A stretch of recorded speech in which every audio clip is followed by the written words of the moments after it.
Well, hello, and hello. Welcome to the most unusual and interesting tarot reading on the internet. Nothing else like it. Nothing, not even close. This podcast is not for the faint of heart, however. There are no rainbows, there are no unicorns, there's no hooba magic. No, there's none of that. It's an honest tarot reading for the present, for where you find yourself living right here at this moment.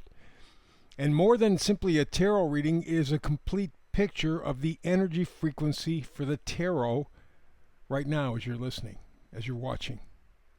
The essential point is to help you manifest from your spirit. Manifesting is your kryptonite for life. It allows you to open the door to your spiritual destiny in this lifetime. Otherwise, your life is, frankly, and just take a look around, when people are unhooked from their spirit, they're unhappy, unfulfilled, bored. You're running like hell, but you're going nowhere fast. So, the focus for today's Tao Manifesting Tarot reading is the unfinished symphony. That's what life is. We go from one movement to another, to another, to another. Often we can repeat movements, just like a symphony. And that's what this reading is all about. Is your life a prologue, kind of a preview of coming attractions, or an epilogue, a review of your life? Okay, so real tarot shows you that you have the real power. I don't give a darn about your age, couldn't care less. There is always the power of potential in tarot. You need to create from your spirit, not some electric device. Tarot is literally a vehicle for transformation, for your personal transformation. After doing tarot for more than 20 years, I know now, at least from my point of view, tarot doesn't predict anything. Yeah, once in a while you get lucky, but basically, it is the science of potential, your potential as a spirit in a human body. At some point, whether it's the ether or cosmic, whatever, doesn't make any difference. At some point in the 5D, we all decide what is our spiritual purpose in this incarnation, if you believe in reincarnation. At some point, we kind of have our life set. Tarot can talk about a specific event, a specific time, a specific situation, circumstance. What's the energy in there? But then I add in things like numerology and astrology, which you don't normally get in a tarot podcast, but this is a complete picture. This is like, well, it's like having a cosmic puzzle in front of you, and adding in the numerology and the astrology help fill in the pieces, because numerology and astrology are the science of cycles. They can predict. I can do a chart for a brand new baby. I've done, by the way, numerology, astrology for 50 years. Brand new baby, right out of the chute. And I can tell you about their life. Can't give you all the specific details, but I can tell you a lot. What their personality will be like, what their character will be like, will they have integrity or not? When are going to be ups, when are going to be downs? That's because somehow, some way, at birth, we are imprinted with this frequency, maybe before, I don't know. But that's why I do tarot, numerology, and astrology, because I want to find the potential in those cycles. And tarot is the way to find the potential in each and every cycle in this unfinished symphony called life. So, let's begin with the foundational information, a little bit of star magic, something that I call astrologic. Now, we find ourselves in a very interesting position. If you have been following along for any period of time, you know that Pluto, Saturn, Neptune, Uranus, all in a very favorable aspect to one another. Now, that does not mean good things will happen. It means that things will happen relatively easily. There's the flow of energy. Jupiter was in that flow, and it's, within the past few weeks, moved into Cancer. Cancer is a very emotional sign, and it creates a tough aspect between Neptune and Saturn. And so you're seeing a lot of angst. People are emotionally upset. They're looking for security. They're looking for love. They're looking for home. They're looking for foundation. They're not finding it. And then, of course, you have now Uranus in Gemini. Uranus is quick. It's inspiration. It's fast. It's like a lightning strike. And with Uranus in Gemini right now, you can multiply that by at least 2. Gemini, of course.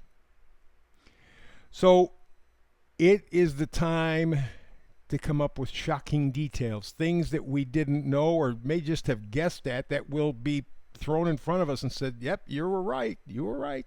They called it a conspiracy, but you were right. So with Uranus and Gemini and all these other planets in favorable energy to Uranus, we're going to get more and more revelations. They're going to come out of nowhere. The question is not the revelations.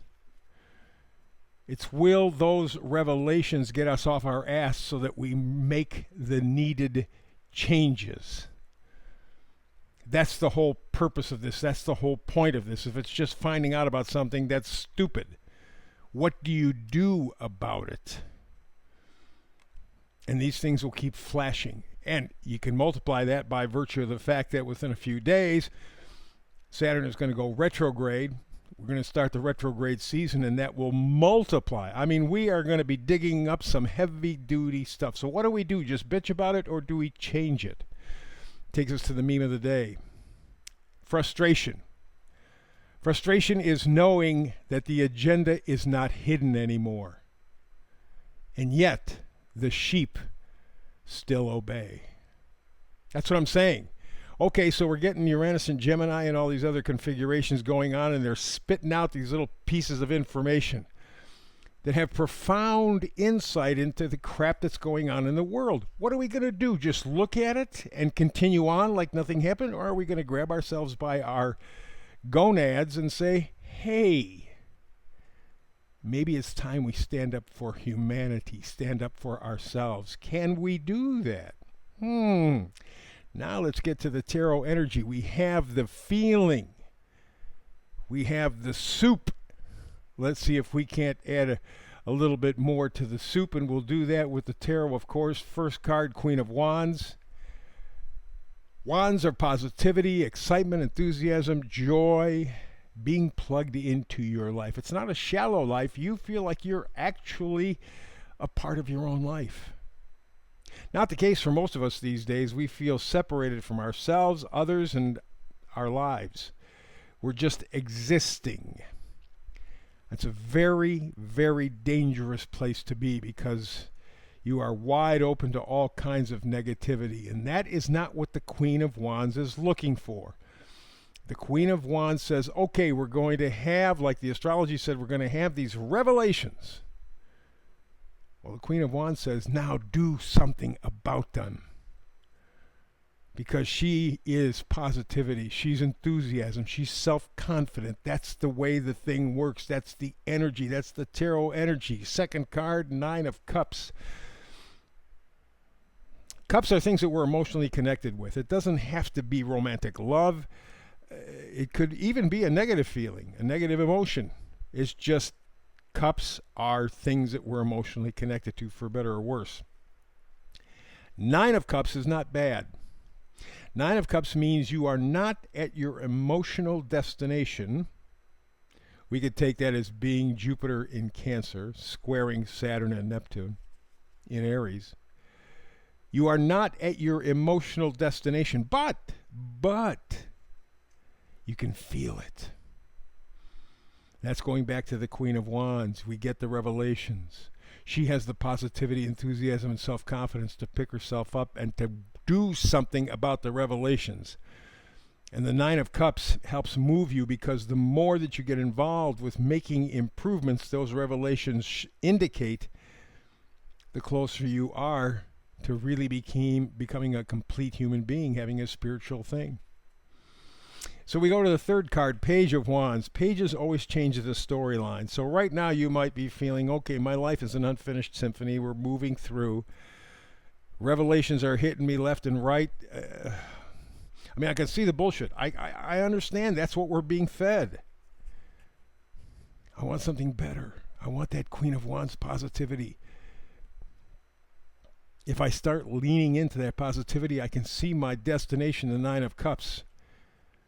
And it's the Page of Wands that changes the direction, that allows you to have the passion and energy that you need to take that revelation of information and make the world a better place. Not just for you, but for everybody.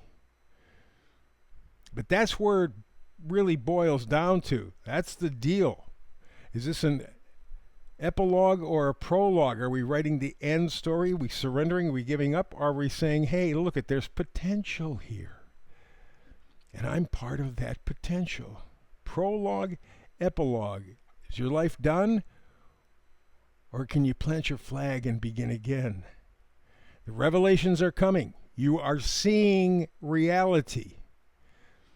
The tarot says, use enthusiasm, use self-confidence, see the goal, feel the goal, be the goal, and watch your passion and your energy in life multiply.